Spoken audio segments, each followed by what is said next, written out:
Hey, welcome back to Automate Live here at Automate in Detroit. I'm Chris Luecke with Manufacturing Happy Hour, and I'm excited to be joined by Bernd Raithel, head of R&D here in North America with digital industry and factory automation for Siemens. Bernd, great to have you here. Thank you, Chris. Good to be here. And I should start by saying congratulations on your new role. You were recently within marketing, and now you're back in R&D. And I think a great way to start with a bit of your personal history. You really started your career in R&D, even predating Siemens. So I'd love to hear a bit about that and how it feels to be back in what feels like one of your natural type of roles. All right. No, thanks. It's great to be back in R&D. So I'm working now for 29 years. I started really in R&D for 9 years out before I joined Siemens. Real-time system development. Then I also went into engineering, line control systems, worked in steel plants. I built machines. I was a machine builder for a while.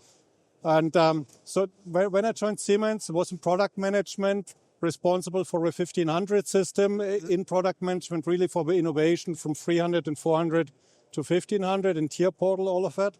And for the last 6 years now, I'm in the US in product management, marketing, and really seeing how we can apply new technologies like Edge and AI and all these Copilots and all the other stuff, really helping customers to be more efficient and to become better in what we are doing.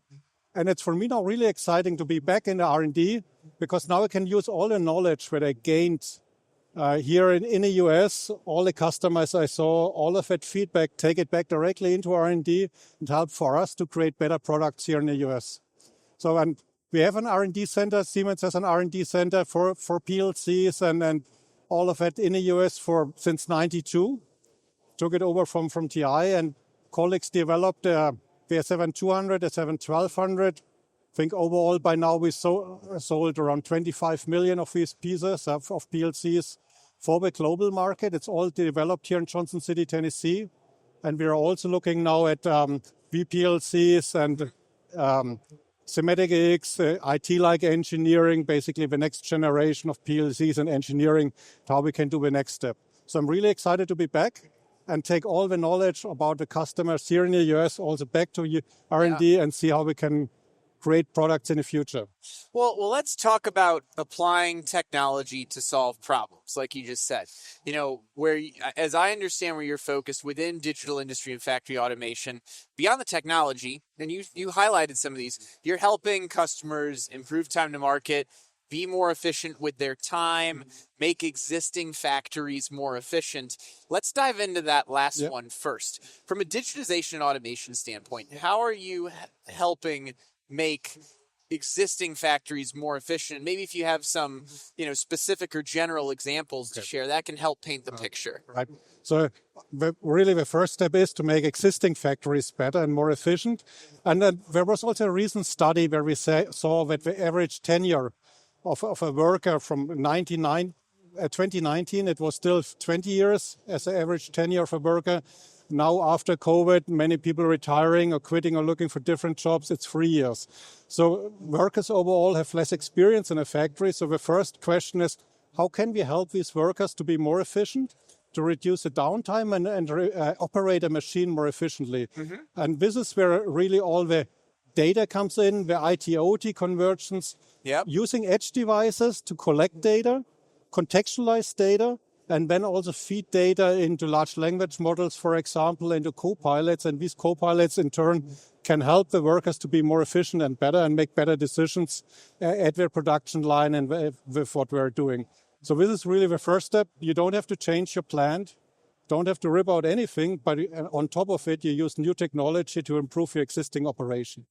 Yeah, I like that your answer highlighted the workers first and foremost. You talk about how do we help the folks with less experience. You highlighted edge devices, getting data into those LLMs, because at that point, then you're able to essentially give those new workers a competitive advantage and equip them with almost some of the experience that they don't have and give them a bit of a head start.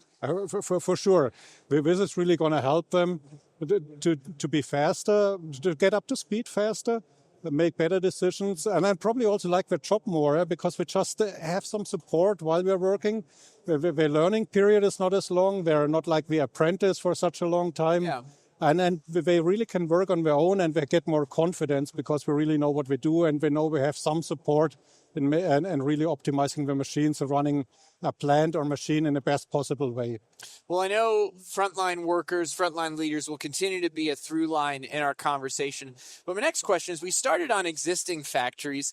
What about new factories? How do you approach this when you're starting with more of a blank slate? Because there's a lot of conversation around reshoring, bringing manufacturing back to North America, to the U.S. Maybe approach that last question I asked you. How are we helping improve time to market, make lives easier for the workers, help people be more efficient, factories be more efficient when you're starting from scratch? What are the strategies there? So I think the good thing when you start from scratch is you can basically build up a plan and a strategy how to include all these new technologies and approaches right from the beginning. So first of all, for example, that you get the right data out of your factory, out of your machines.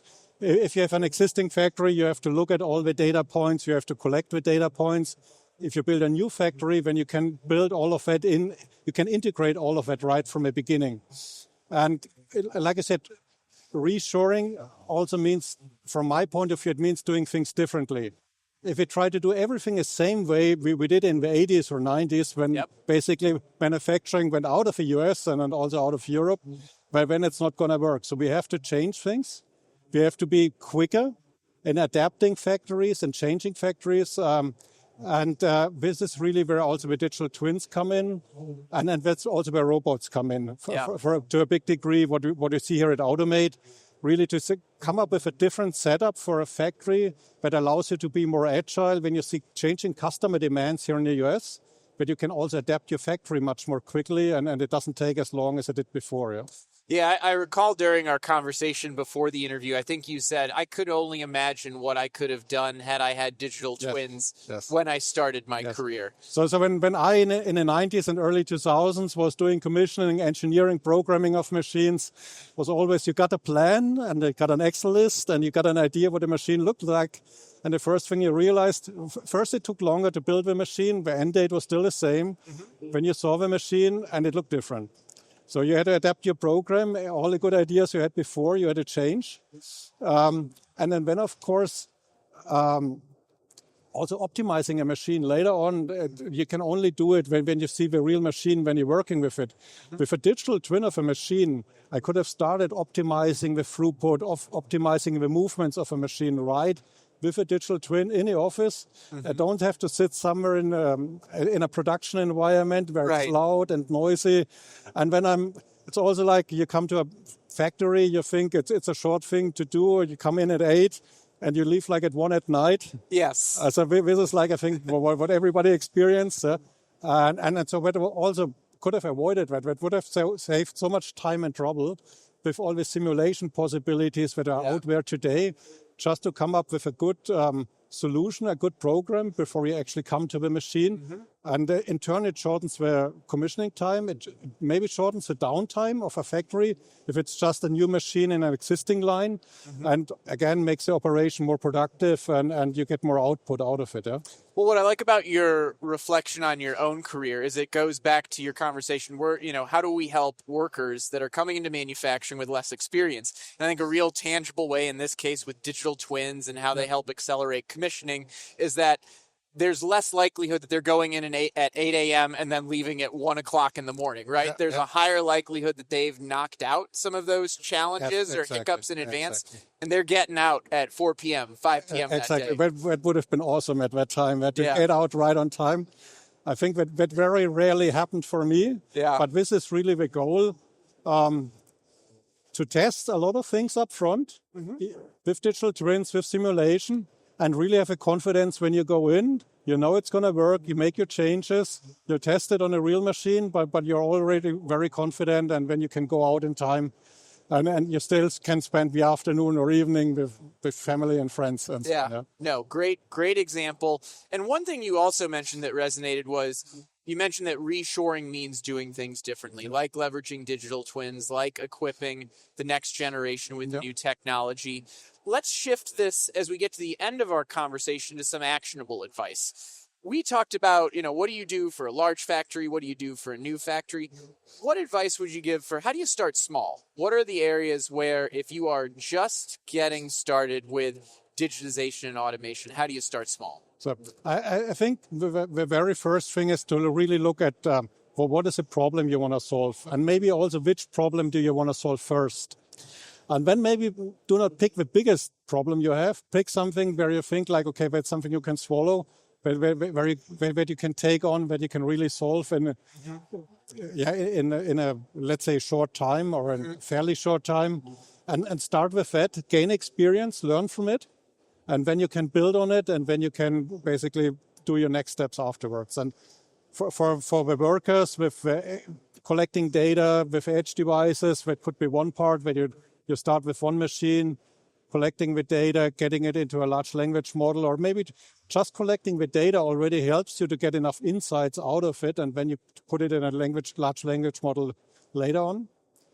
Or also on a simulation side, maybe you don't have a 3D simulation yet, and you don't have a 3D simulation with an omniverse, but you can do a simulation, basically just write test code for your own code, or you use some smaller, a small level simulation where you can basically validate some of your code when you make changes, that it's still working as it should work.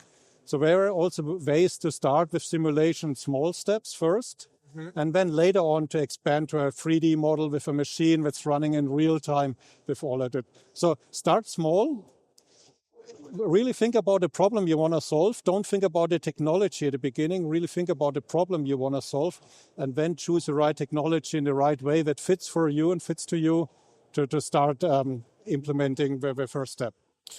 I love how you doubled down on picking the problem to solve first. And then you gave two, what I would describe as lower hanging fruit examples of, where folks can look for what those problems might look like in their setting, right? Collecting data with edge devices on one machine, getting that into a large language model, doing that on one machine before necessarily doing a whole line, for example. You also talk about simulation. Start small, and then, hey, maybe move into a 3D model that's running in real time. After that. So two great examples right there. One of my final questions actually came up from one of your colleagues. I was speaking with another individual from Siemens before this interview, and he was saying it's like, one thing that Bernd has done really well in his career is he knows how to help customers articulate their problems in ways they haven't before. And we've talked about some of this throughout this conversation, but what would your advice be to the audience? Because I think one area where people get stuck with, let's say, digitization, automation, or digital transformation is they don't really know how to drill down and articulate what their problem is. So how do you help folks do that? And what advice would you give to folks to be able to better articulate the challenges they're trying to solve? It's a thanks to my colleague first to come up with the questions. That's first what I really like is looking at the customer problems. I was a Siemens customer, and I also used other automation equipment before I joined Siemens. But I also spent a lot of our time in R&D, and I liked solving problems. And I also like solving problems in a new way, but it always starts with a problem. So first think about what is it really you want to do? And then think about, okay, what is the best way? And then, of course, it's also, we don't want to do everything the same way we did it before. So what are new ways? And then maybe what are things that didn't work in the past because maybe technology wasn't ready for it? What are things we can do differently now that maybe that haven't worked 15 years ago? For example, how can we change things, and how can we break out of a situation where it's like, we tried it before, it hasn't worked. So it's really, how can you do things differently? But also the very first thing is, what is the problem? And then again, start small. Don't try to solve everything right from the beginning, and then see which other ways there are, and maybe also get advice from the outside, from a system integrator, from us, Siemens, other vendors. See how you can, what is the best way for you to start, and then basically start your journey with digitalization. That's a great answer, and I love how finding new ways of doing things has been a through line in this conversation. Yeah. Final question as we wrap up, where can folks connect with Siemens here at Automate as well as after the show? Well, here at Automate, it's both, I think, 3232 at Automate, not far here from an interview booth we are at. And, of course, Siemens through the internet, with our sales folks out there, or also reach out to me directly on LinkedIn, and I will help you to get connected to the right people within Siemens, and we get you started on your journey. Well, hey, thank you so much for checking out this interview. Bernd, thank you so much for sharing your experience. Great times across the board. We'll be back for more here at Automate Live really soon.